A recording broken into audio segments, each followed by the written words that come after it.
I think we are recording. Yeah, we are recording so that we can send it to people who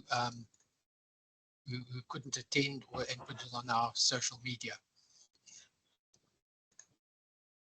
Okay, so that's a picture of me and Kaylee, my daughter.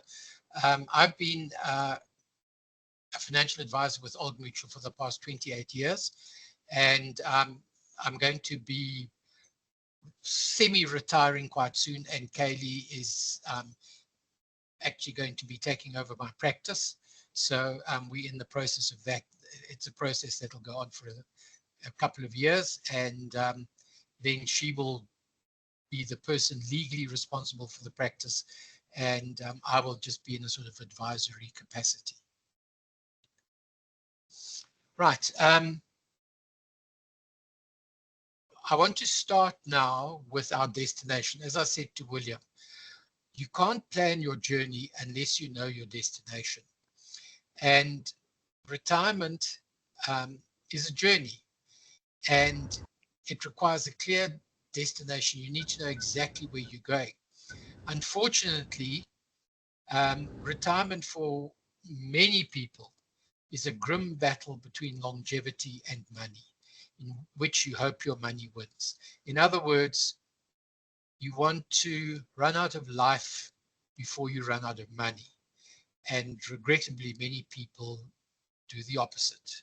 They run out of money before they run out of life, and their last years are not particularly comfortable. So we need to try and fix that. Only about 6% or so of South Africans can retire comfortably, and it means that 94% of people are not going to have the sort of retirement they hoped for. Right, so let's just see where are we heading.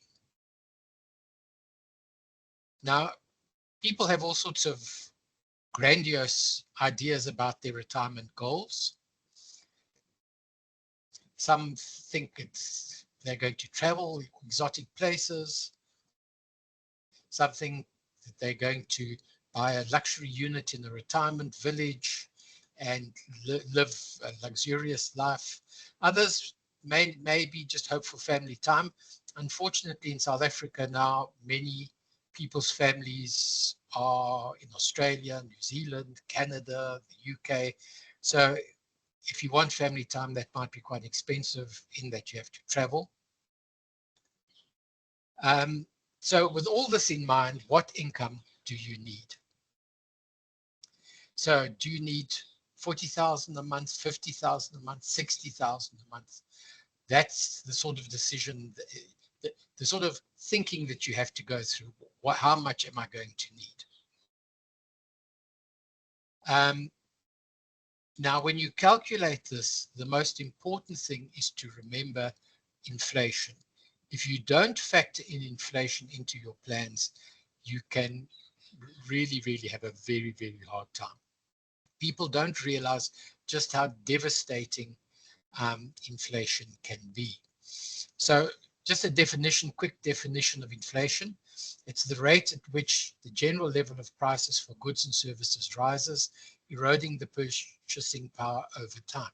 You know, if you go into social media, you'll find lots of stories from older people about how you could go to movies. I mean, my famous story is I used to go to movies on 25 cents, 15 cents to get in and 10 cents for a Coke and a Crunchy. And that just gives you an idea of how devastating inflation can be. So you need in your retirement planning to factor in the fact that the cost of living is going to rise and therefore your income needs to rise. Another important factor is that the inflation rate for retirees is often higher than the general inflation rate, because the general inflation rate will include things like paying off a bond or paying off a car, etc. And most retirees have finished with this, and so their expenses are going to be on things like healthcare, on levies, on municipal accounts, that type of thing. And healthcare in particular tends to rise faster than the general inflation rate. So you need to realize that, for instance, if you work out that an income of 20,000 a month is adequate to meet your basic needs, that could very well be well over 50,000 rands in 20 years' time. The other thing that people do not take into account is how long they're going to live. Most people really don't think about that. And living into your 90s nowadays is not unusual. Many, many people are. One of my clients, it was her birthday today, she was 96. My oldest client died at the age of 107. Fortunately, both these ladies have a lot of, well, the one has a lot of money, the other one had a lot of money, and therefore they had very comfortable retirements. But you need to plan to age 90 plus. In fact, nowadays we try to plan to age 100 because that's what people are living to. And that means that you could very well be 35 years in retirement. And in 35 years, the value of your pension, if it is fixed, could be a quarter of what will have a quarter of the buying power of what it had when you first retired. So the bottom line is you need to plan for the future value of money. So you need to make sure that your income is rising every single day, every single year. Okay, so now let's just look at your options of retirement. You come to retirement, you've got a lump sum. What are you going to do with that? That money might be from a pension scheme, a provident fund. It might be from your retirement annuities. It might be from a multiple of sources. So the first option, and the option that many people choose and sometimes are ill-advised to choose, are living annuities. The thing with a living annuity is that it gives you the promise of leaving money to your children when you and your spouse dies. That's the big attraction. And people feel that it's their money, they don't want to forfeit it, etc. So they go along this route. It's also a flexible way of retiring, because what you do is you choose how much you draw every year. Your capital is invested, and you then choose how much you're going to draw every year. And what you do is you have to draw at least 2.5%. That's a law on the government. And you can draw up to 17.5% of the capital in any 1 year. But what that means is that you've got to be careful that you don't draw too much, because in fact, you've got to grow your capital by inflation so that your income can grow by inflation. The one flexible thing about it is that it does allow you to respond to changing financial needs. Let's say you've got children overseas and you say, we're going to travel once every second year to our children. So in that year, you could perhaps put your income up a bit higher in order to cover all the travel costs. And the next year you say, we're not going to travel, so you could bring your income down. So it does give you that degree of flexibility. But there are a lot of cons against it. So let's just look at the pros and cons of a living annuity. First of all, a pro.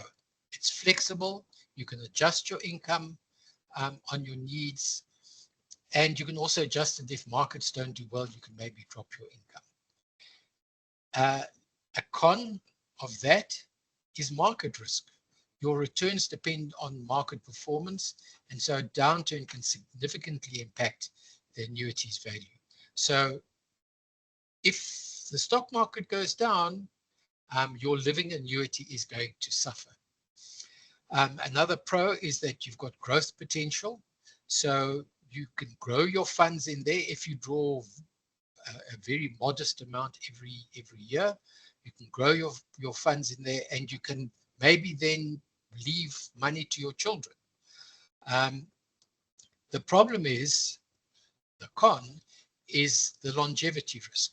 People live much longer than they expect, and often they outlive their, their funds, particularly if you draw too much, particularly at the beginning. Um, it's quite possible for you to run out of money, and if you run out of money, you run out of income. To be safe, this annuity can only provide a low income. So it's only for the really, really wealthy.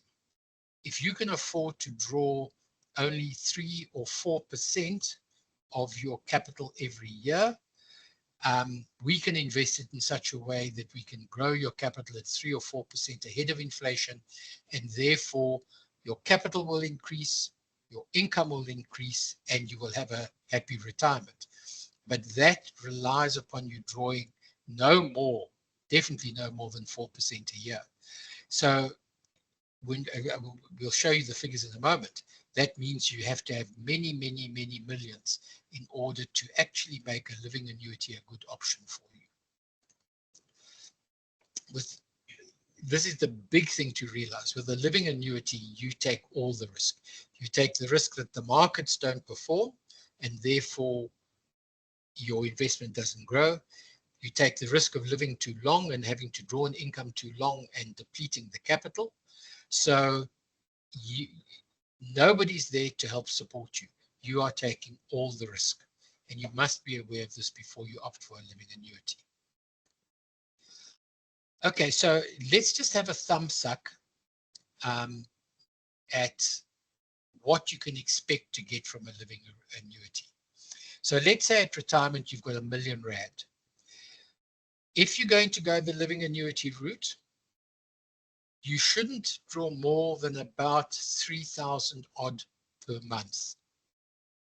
R1 million, you shouldn't draw more than 3,000 a month, because we can probably grow that at 3,000 a month is equivalent to 4%.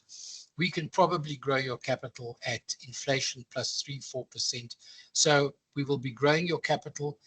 Since the capital's growing, if you're drawing 4% in the first year and your capital grows at 4% plus inflation, next year your capital will be bigger, and therefore you can draw a slightly bigger income to keep pace with inflation. So now let's look, how much a month do you need? 5,000 a month? You need $1.5 million in retirement savings. 20,000 a month, you need 6 million in retirement. 6 million for retirement. If you need 50,000 a month, you need 15 million. So those are the sorts of figures, and that shows you that for a living annuity to be your only source of income and your main source of income, you need to have a lot of capital to begin with. So there is another option, and that is a guaranteed annuity. Now, this is different from the living annuity.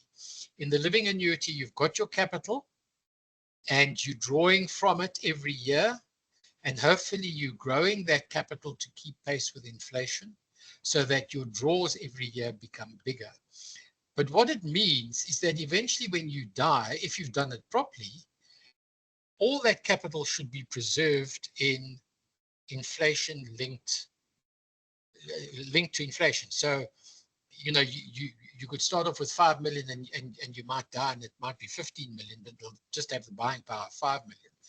But what it means is that that capital, you have to preserve that capital because you don't know when you're going to die. So you can't afford to eat into that capital. Now, an alternative to that is a guaranteed life annuity. Now, with a guaranteed life annuity, there's going to be no capital when you die. What you do is you actually hand over an amount of capital to an insurance company like Old Mutual or Liberty or Sanlam or whoever. And in return for handing over that capital to them, they are going to provide you with an income for the rest of your life. It's possible to include your spouse so that if you die first, your spouse would continue to get that income. Essentially, when both of you are dead, there's no money. The reason for this is that the way it works, you hand over a certain amount of money to an insurance company. They will say, okay, Mr. Smith has given me so much. He is so old and we expect him to live another 10, 15, 20 years, whatever. And the insurance companies know on average how long their annuitants are going to live. I mean, Old Mutual's been in this business now 180 odd years. So over 180 years, we've collected a lot of statistics about our clients, and we know how long they're going to live on average. So what they do is they will take your capital, and that capital will go into a pool, and all the pensioners will be paid out of that pool. And what happens is those people that die before the average age at which we would expect them to die would actually leave money in the pool. It's not their money, but they leave money in the pool, and that money is used to pay the pensions for people who live longer than we expected them to live. So if you think about it, it sounds unfair that people leave money behind if they die early. But the thing is, once you die, you don't need the income. And they didn't know they were going to die early. They expected or hoped to live long. If they'd lived long, they would have been living off someone else's money. So in fact, it's a win-win situation, because you can never ever run out of income. Once you've bought an annuity like this, you get an income for life.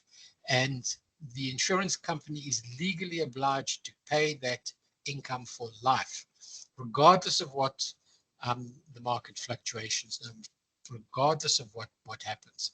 So it is the most secure way of getting an income. And there are all sorts of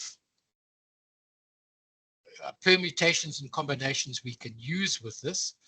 So before you allow anybody to sell you anything, make sure they ask you the first question. Well, questions I ask my clients when we are discussing what they're going to do with their retirement lump sum. First of all, I ask them, how old were your parents when they died? Why do I ask them that?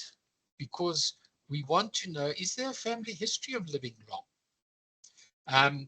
If there's a family history of living long, then we've got to be very careful, because you inherit the genes of your family, and if they lived long, it's likely that you might live long, and in which case an annuity like this might be perfect for you. The next question I ask a potential retiree is, what is your health like? If they're in good health, then hopefully they're going to be in good health for the next 20, 30 years, and therefore will live a long, long time. And therefore, maybe a living annuity is not the thing for them. Maybe they need something like this. So let's just look at a few details of a guaranteed annuity. I want to go to the bottom first. At the bottom, it says this annuity provides the highest safe income. The reason that you get the highest income with this is that the insurance company is paying out all the interest on the capital you've handed over, plus they're paying out capital. So that if you die exactly when they expect you to die, in your actuarial life expectancy, they would have paid you all the interest your money earned and all your capital. So every single payment with a guaranteed annuity has a capital portion in it. A bit of what you earn is capital, and that's why the income will be higher with a guaranteed annuity, because there's no capital at the end. So let's just look at the advantages. It's stable and predictable. You know exactly how much you're going to get. The only thing you might not know is what inflation increases you might get in the future. Obviously, you don't know that, because we don't know what inflation is going to be next year or the year after or whatever. But if it is inflation linked, we know that we should more or less be able to keep pace with increased prices etc. Now, in order to get that predictability and that stability, we obviously have a limitation, and that is the lack of flexibility. Once you buy an annuity like this, you can't change it, because in fact, you've handed over the risk to the insurance company. The insurance company has taken on that risk and made all sorts of calculations around that risk, and therefore you cannot change it once you're in there. So it doesn't have any flexibility. But a big advantage is there's no market dependency. You can get the newspaper and see in the newspaper those lovely headlines that the sensational press like to put. JSE plummets, bloodbath on the Johannesburg Stock Exchange, etc. You can read all these things and it means nothing. It means nothing to you. You haven't got investments that are going down, etc. Your pension will still be paid in at the end of the month. A drawback is that there's no legacy potential. In other words, you're not leaving your children money. With these annuities, we normally do put what's called a guarantee period on it, which means that we say, okay, Mr. Smith or Mr. and Mrs. Smith, you're going to hand over several million rand to Old Mutual now to get a pension for the rest of your lives. What happens if in a year's time you're in a car crash and both of you die? Is all that money gone? So normally what we do is we would put, say, a 10-year guarantee on it, so that if both people die, the annuity would pay for at least 10 years. So that under those circumstances, all that capital is not lost. The children or whoever are the beneficiaries would either receive a lump sum or an income until those 10 years are up. So that is a way of providing a temporary legacy. But remember, if you don't have an annuity like this, and you have a living annuity, and the living annuity runs out of money, you're then dependent upon your children to subsidize you. So if it's a choice between a living annuity and maybe if you die early, leaving some money to your children, but if you don't die early, your children having to support you for the last 10 years of your life, or something like this where you're going to leave them no money anyway, maybe this is a better choice. There is one thing, just the last sentence in that limitations, it says, unless you opt for a capital preservation option. Now, this is an important consideration for somebody who expects that their life expectancy is relatively short. Just a couple of months ago, I did this with one of my clients. She was diagnosed with terminal cancer, and she needed to access her retirement money so that she could get the lump sum to pay for for caregivers to come and attend to her,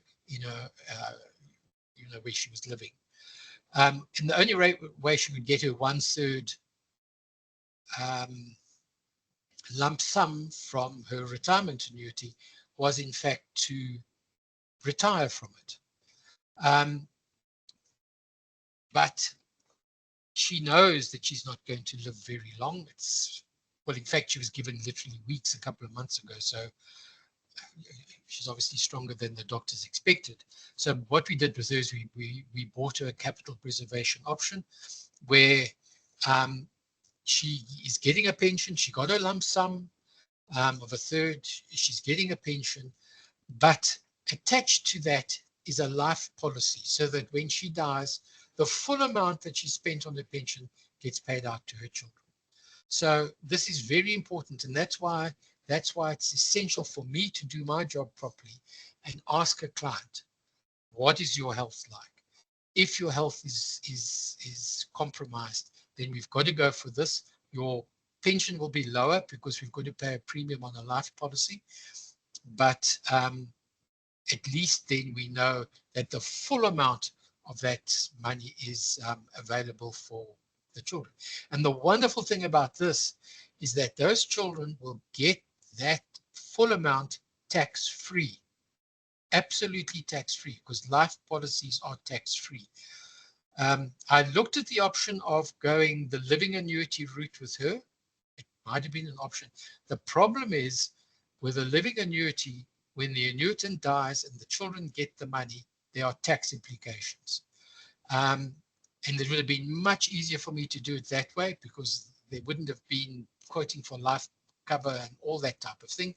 But I realized that it was not in the best interests of the children and in her best interest because she wanted to leave that money to the children. She worked hard for it. She wanted the children to get it. So this is very important. And that just shows the importance of getting good professional advice when you retire to make sure that your situation is fully understood and you get the best option for your particular circumstances. Right. So the big thing with a guaranteed annuity is you pass all the risk onto the insurer. At this stage, does anybody want to ask any questions? Oh, we have got some questions. Okay. One of the questions is the longest available guarantee. Well, I've seen guarantees for 25 years. The only thing is, remember that the insurance company is working on a sum of money and paying out capital and interest over time. So if you put a guarantee of 25 years, they know that they have to pay for 25 years. So your pension is going to be much, much lower. In fact, with older people, if I've got people in their 70s and sometimes 80s, I only put a 2-year guarantee or a 3-year guarantee because when I do the quotes, and I do several quotes for people so that I can play around with the figures and make sure that I'm giving them the best advice. The minute I put it up to 10 years, suddenly their income falls from 10,000 a month to 6,000 a month. So the guarantee period really is something that needs to be looked at very, very carefully between you and your financial advisor so that you make sure that the guarantee period is the most appropriate for you. And the best guarantee for guaranteed annuities. Best, like 3 years, 5 years. Oh, the best one. Oh, sorry. Okay. You wanted to know how, what is the best? The best really is you need to look at your individual circumstances. So we need to look. I'll give you an example. Let's say someone is retiring. Let's say it's a widowed grandmother. She's retiring, but she's responsible for educating her grandchild. And let's say the grandchild is now 20 and at university. So we say, okay, how much longer is the child going to be at university? Oh, she's doing a medical thing, so it's going to be another 5 years. So maybe we put a 5-year guarantee on her annuity so that we know even if she dies during that period, that money will pay while the grandchild needs that money for university. So you'd look at that, or you might say, this person has no children. I've got several clients who have no children, and therefore they put a 0-year guarantee. They say, you know what, I've got no children, I've got nobody to leave my money to. I really don't care. What I want is to have the highest income while I'm alive so that I can enjoy it. So we put no guarantee on that whatsoever. But it is a discussion I have with my clients to make sure that they know exactly where we stand. Right. Now with a guaranteed life annuity, the figures are very different. Remember, with the living annuity, we were saying you shouldn't draw more than 3,000 odd rand a month. But with a life annuity where the insurance company is paying out capital as well as interest, you can afford to, well, you will be offered an annuity of 5,000 odd a month. So your income is higher with this. So if you want 5,000 a month, you need 1 million. 20,000 a month, you need 4 million. 50,000 a month, you need 10 million. So this is just to give you an idea of what amount of income your capital could buy you. So this could apply to a living annuity as well. The only thing is, you're going to have to say, okay, with a living annuity, I'm going to draw 5,000 a month, but I'm going to start accumulating pills so that when I get close to my actuarial life expectancy, I've got a nice big lot of a fatal dose of pills to take because I'm going to end my life then because my money's finished. So these figures are important because it just brings you down to reality and lets you realize what is a reasonable amount of money to expect from that amount of capital. Right, so let's just look at factors affecting annuities. What would change the amount of money if two different people come both with 10 million rand? Why are they going to maybe get different annuities, different pensions? Well, obviously, firstly, is how much capital is available. The more capital you have, the higher the annuity you will get. Next is the gender. Males get more, females get less, for the very good reason that on average, women live 5 years longer than men. So the insurance company, when they get that capital in, knows that if they're insuring a female life, they're going to have to pay 5 years, on average, going to have to pay 5 years longer than they would pay for a man of the same age. You go to any retirement village, old age home, etc., and you will see 80–90% of the people there are women. The men have predeceased them. Those places are full of widows. So males will get less. The next thing is, are you going to buy what's called a joint and survivor annuity? So what a joint and survivor annuity is one spouse comes along to Old Mutual and says, here, I've got 10 million rand. I want a pension, I want to buy a pension for it. And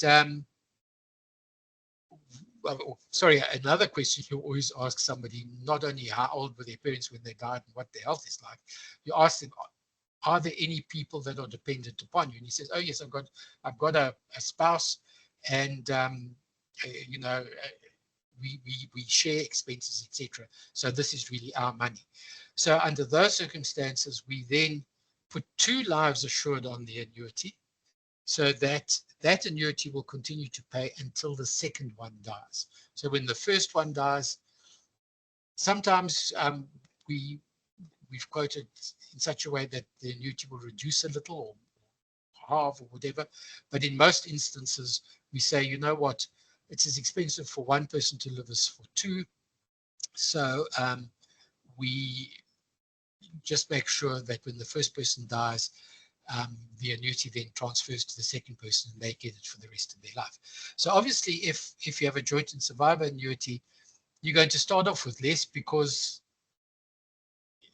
there is a chance that the annuitant on whom we quoted is going to die first, and the spouse on whom we didn't quote is going to survive for another 5–10 years or whatever, and we're going to have to pay for that period of time. So and the unfortunate thing about it is that if you get a quote for what's called a single life annuity, in other words, I'm going to be sexist here and say a man comes in with 10 million rand and says, I want an annuity. I'm just looking here, he's 65, and with 10 million rand, we would give him 64,000 rands a month to start with, inflation linked. And he says, oh, that sounds nice. He says, but you know what, I've got a wife. And then we say, oh, okay, well, then you must have a joint and survivorship. Sorry, that drops to 53,000 a month. Um, now, he might not be happy with that. And unfortunately, we've had cases where husbands have said, you know what, she can look after herself, she can get an old age pension when I die, whatever, I'm going to take the higher income. And when he dies, the widow expects she's going to get a pension and she doesn't.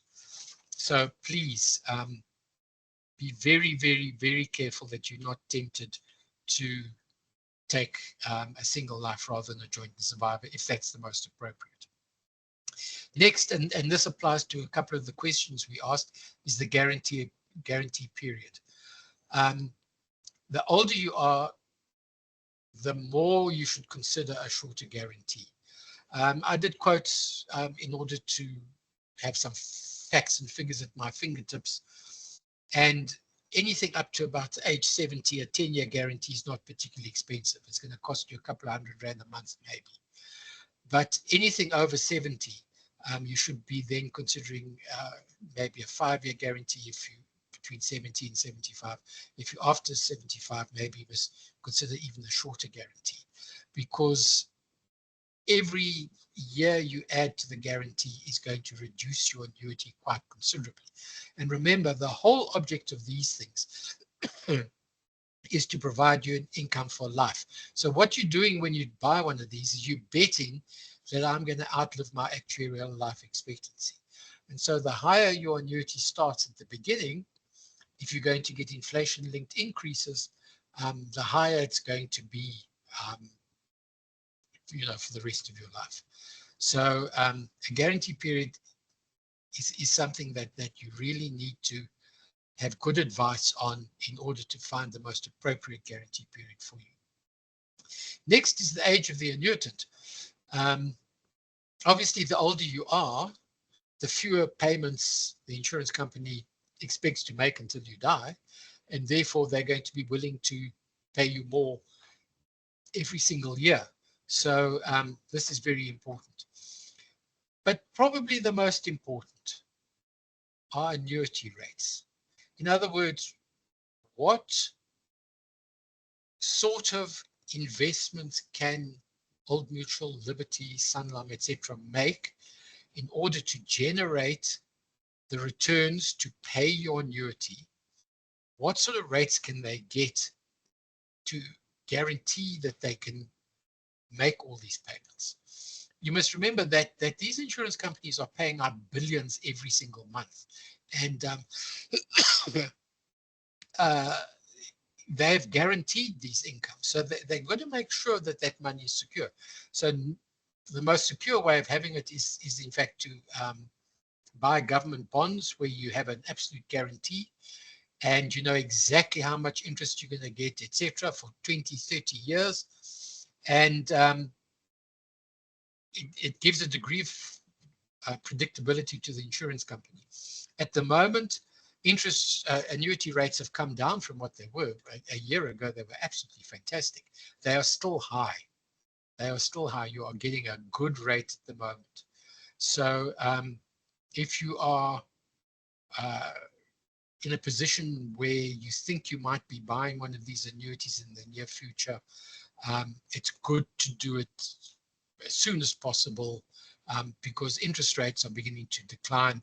And when interest rates go down, so you're going to find the annuity rates will come down and you will get less for your capital. It's a good idea to lock in your capital at these relatively high rates at the moment. Right, then there's a third option, which is a hybrid annuity. Now, this again is for people with relatively large amounts of capital. So what it is we say, okay, you've got, let's say, 20 million rands. How much a month do you need to cover your basic costs? Your medical aid, your food, your accommodation, whether it's in a retirement village, your levies, etc., your insurance, if you're still running a car, all the expenses involved with that. And let's say, okay, I need 40,000 a month. Then we're going to take maybe 8 million and buy a guaranteed annuity, inflation linked, that's going to give you 40,000 a month. So we know no matter what happens, at least your basics are covered. You're not going to end up with no food on the table. You're not going to end up with no roof over your head. You're not going to end up in a government hospital because you can't afford your medical aid. And then whatever capital is over, whatever couple of million or whatever is over, we can put that into a living annuity and say, okay, let's put that money there. That's where you're going to draw a bit of an income for the luxuries, for the occasional overseas trip to see the kids, or a trip on the Blue Train or Rovos Rail, or something like that. So it, it gives us the ability to combine the two types of annuities together in one annuity, which the government is very keen to do so that they can tax you properly. So it gives us essentially the best of both worlds. But it's not for people who have accumulated only sufficient capital to just eke out a living. It is for people who've managed to accumulate sufficient capital that they can have enough to buy an annuity that will see their basic needs, and then have a little bit extra to put into a living annuity for the extras. Okay, so I've essentially explained this. A portion of the retirement income is secured through a guaranteed annuity for your basic needs, so that we know that the medical aid and the food and the accommodation, etc., are covered. And then we have a market-linked portion for the the single malt, if you're that type of person, or the Rovos Rail, or the trips to children in Australia and New Zealand, etc. Right, let's compare the options, and this is just pretty much a summation. Living annuity, high flexibility. Income stability is low because we don't know what the markets are going to do. So we cannot guarantee your income.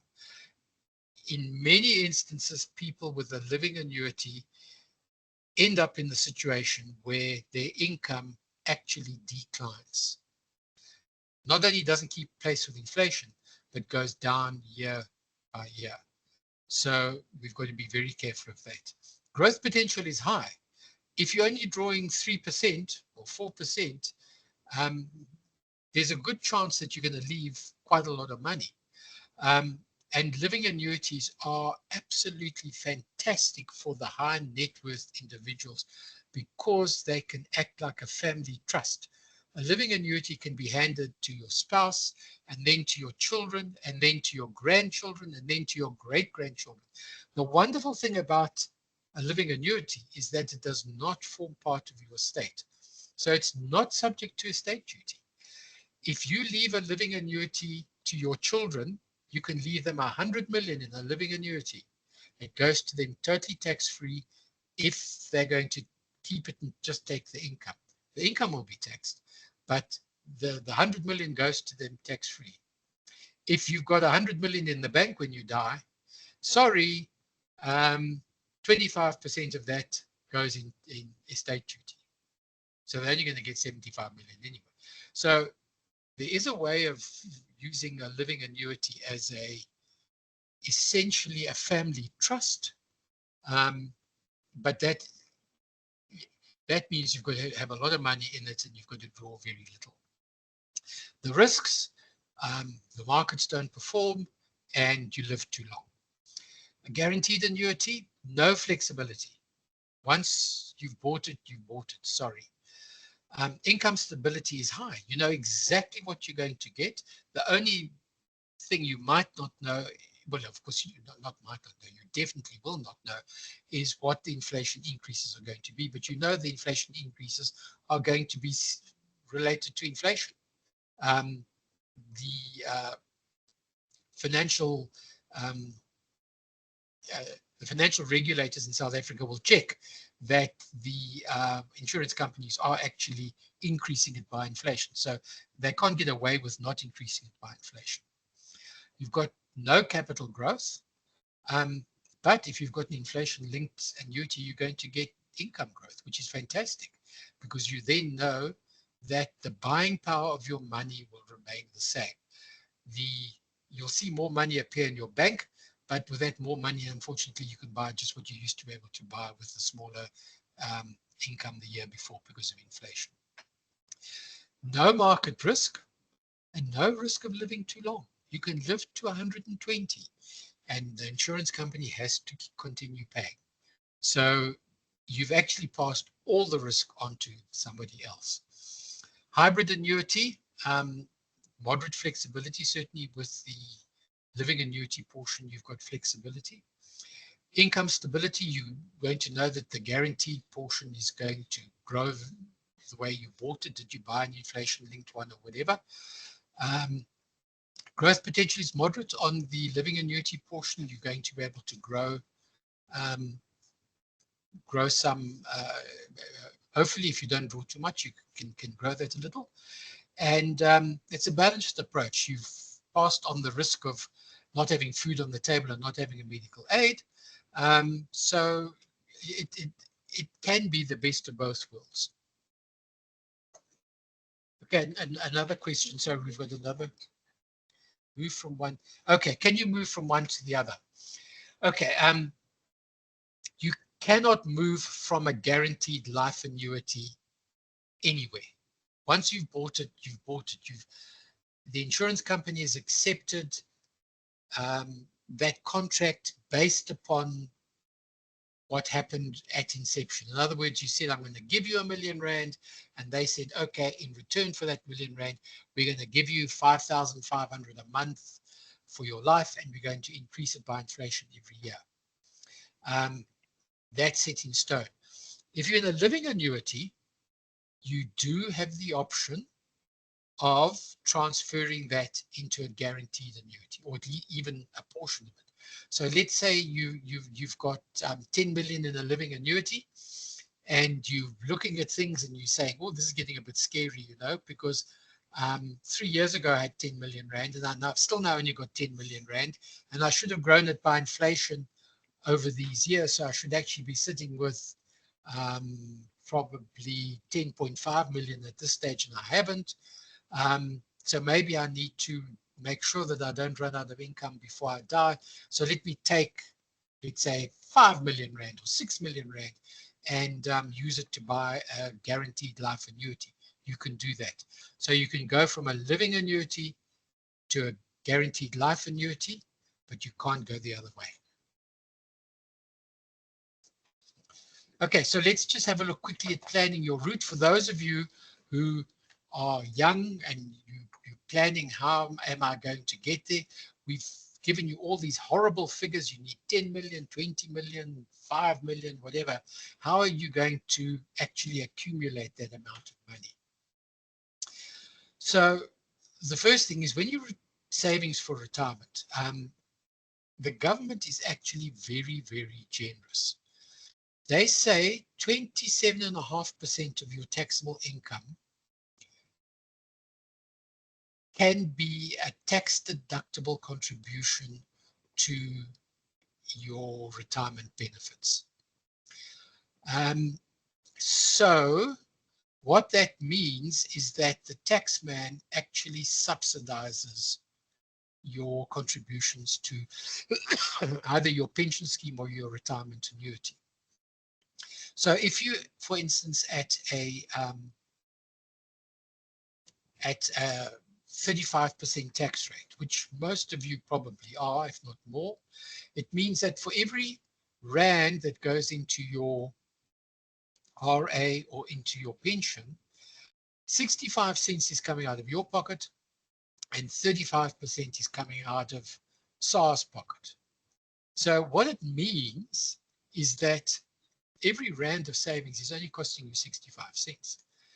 So immediately you're making 50%. If you think about it, 65 cents, your interest on it is 35 cents. That's 50%. So what investment is going to give you 50% interest in your first year? So it is a wonderful, wonderful way. People have been given the wrong idea about pensions and retirement annuities and things like that. They say, oh, I can't get access to my money and this and that. They've got one loan after the other. But in fact, if you use it for the right thing, in other words, for retirement, it is the most wonderful, wonderful thing. The other excellent thing about it is that the growth within any retirement fund, so that applies to saving for retirement, so that's your pension scheme, your provident fund, your RA, and any investments, retirement investments thereafter, in other words, things like a living annuity, are absolutely tax-free in the investment. The income is taxed, but the growth within the investment is not taxed. So, sorry, excuse me, there's no interest tax, no capital gains, nothing like that. Sorry, let me just have a sip of water.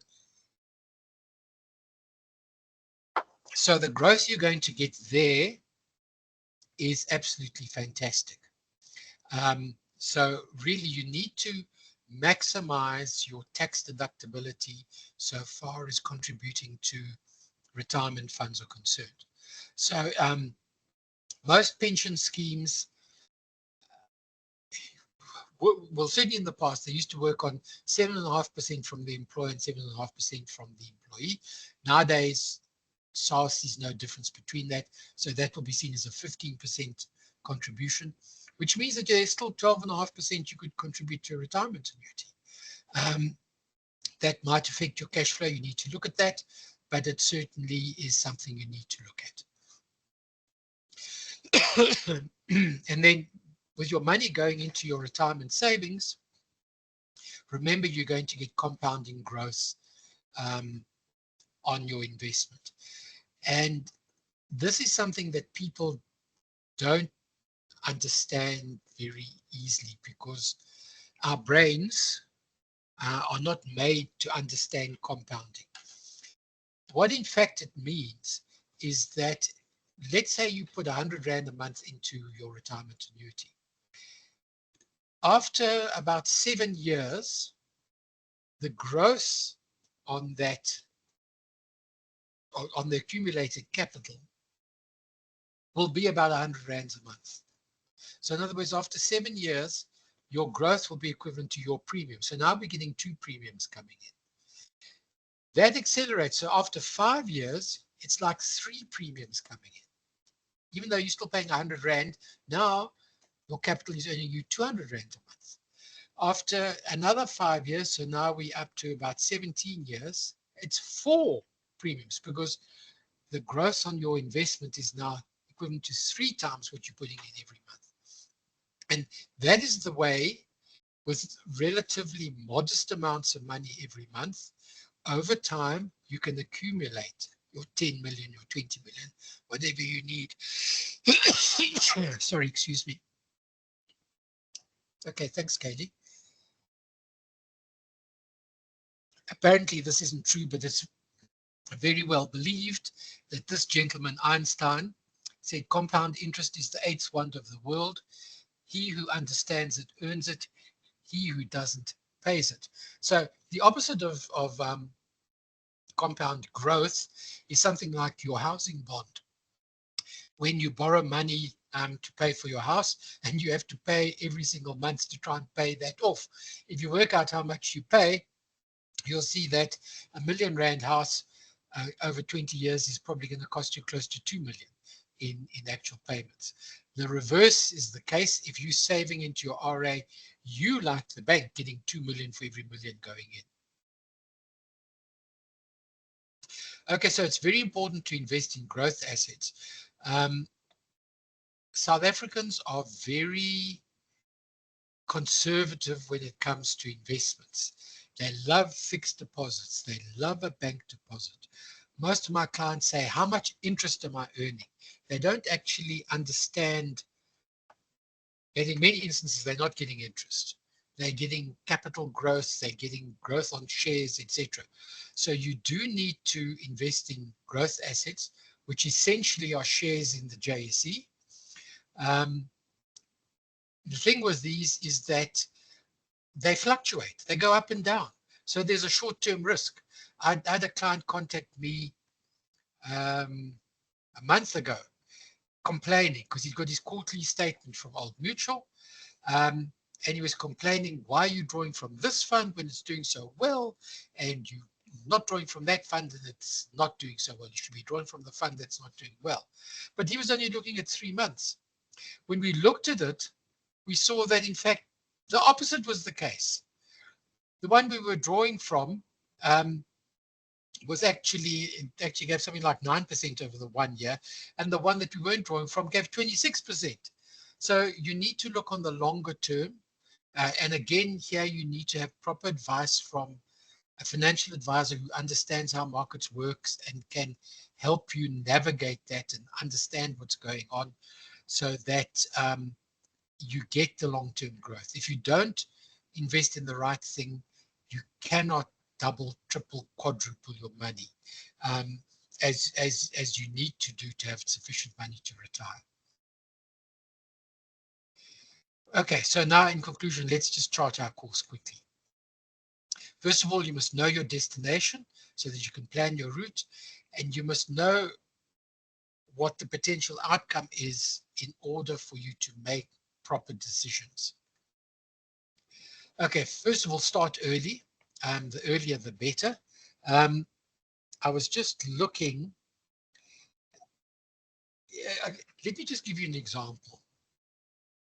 A week ago, I saw a client who's been my client now for nearly 25 years. I met her in December 1999. December 1999. 30th of December, she came into my office. I was working between Christmas and New Year. And she had 141,358 Rand in a maturing policy. And she said to me, what must I do with this? And I said, you know what? Let's leave it invested. Let's leave it in the policy. We'll just maybe change the underlying investments a little. And sorry, that's my alarm. We'll change the underlying investments a little and leave it for when you come to retire. And she left it. And I went to see her 2 weeks ago. It's now standing at 1.3 million.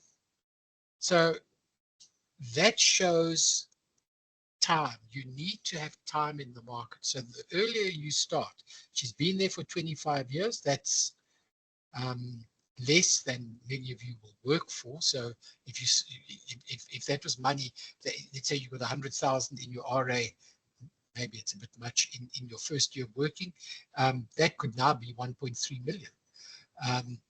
So it's important to start as early as possible.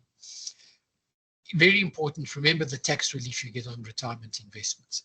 I've got a client who isn't on a pension scheme. He's a wealthy businessman, and he's got a high income. He's been putting in the maximum tax deductible amount a year into his RA, about 20 odd thousand, 27,000 or something a month. But he gets a check back from the taxman of 100,000 every year. This time in fact, 2 weeks ago, he phoned me to say, thank you, I've just got my check from the receiver for over 100,000 for my tax relief for what I put into my RA. And it's important to consult a financial advisor. Don't rely upon what they say at the bowling green or at the pub around the corner or what people say on social media, etc. You need to have proper financial advice. You need to have all the pros and cons discussed with you. I cannot promise you the best advice, but I can promise you the most appropriate advice. You're only going to know the best advice in 10 or 20 years' time. And the best we can do is say, okay, given the circumstances as they are now, the most appropriate advice is to do this. And in most cases, of course, the most appropriate advice ends up being the best advice. In very rare cases, it might not be, but that's because of something totally unpredictable. Right, and here's one of my clients. Most of my clients are old and retired. This lady is the world champion Chinese badminton player in her age group. She goes all over the world playing badminton, China, etc. And those are all her medals. And this is actually what we asked her, what do you think of our services? And we asked her permission to use it, and she gave it to us. There's so much that I want to tell the world about you. Throughout the years, Valmog gave me sound financial advice, and I'm so grateful to him that I'm comfortably retired with peace of mind. He's always available, just a call away. Even my husband has moved over to Val. So that is just one of our happy clients. Okay, any questions? Katie will look in the... I've answered things and there's no. Okay, no question. Anybody want to turn their mic on or whatever and ask a question? No, okay. Well, there's the team, Kaylee and me and my PA, Colleen, who's been with me about 20 odd years. Our next webinar is on smart investment, which ties in with this webinar in that we will be discussing compound growth and how you can actually grow your money. And so accumulate a decent amount of money for retirement and for whatever else you need to do with it. So that will be on Monday the 2nd. Thanks very much and good night to all of you.